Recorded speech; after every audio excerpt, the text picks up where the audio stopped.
ఎవరికి ప్రియమైన దానివిగా మాత్రం ఉండకు. Be nobody's darling by Alice Walker, African American రచయిత్రి. స్వేచ్ఛ అనువాదం గీతాంజలి. ఎవరికి ప్రియమైన దానివిగా మాత్రం ఉండకు. చూడు, ఎవరికి ప్రియమైన దానివిగా మాత్రం ఉండకు. కావాలంటే బహిష్కృతురాలిగానే ఉండు. నీ జీవితంలోని వైరుధ్యాలను స్వీకరించు. వాటిని నీ శరీరం చుట్టూ ఒక షాల్లాగా చుట్టేసుకో. నీ మీద జనం విసిరే రాళ్ల నుంచి తప్పించుకోవటానికి, నిన్ను నువ్వు వెచ్చగా ఉంచుకోవటానికి. పిచ్చితనాలకి లొంగిపోయే ఈ వెర్రి జనాలను ఎగసిపడే హృదయంతో చూడు.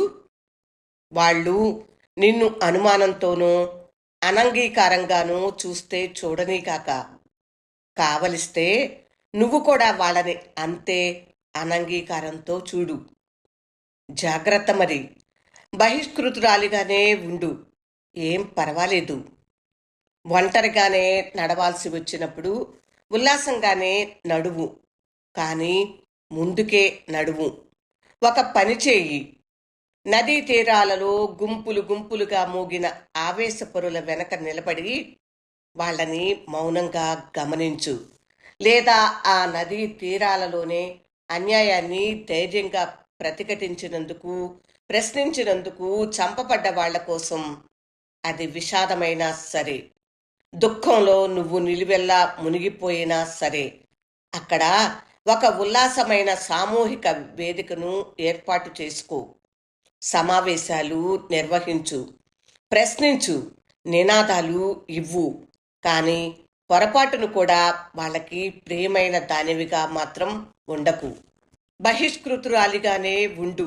స్వేచ్ఛ కోసం, అమరులైన నీ మనుషుల మధ్య జీవించే అర్హత కోసం నువ్వు ఎప్పటికీ బహిష్కృతురాలిగానే ఉండు. వాళ్ళకి ప్రియమైన దానివిగా మాత్రం ఉండకు. అయిష్టురాలిగానే ఉండు. ఎన్నటికీ లొంగిపోకు.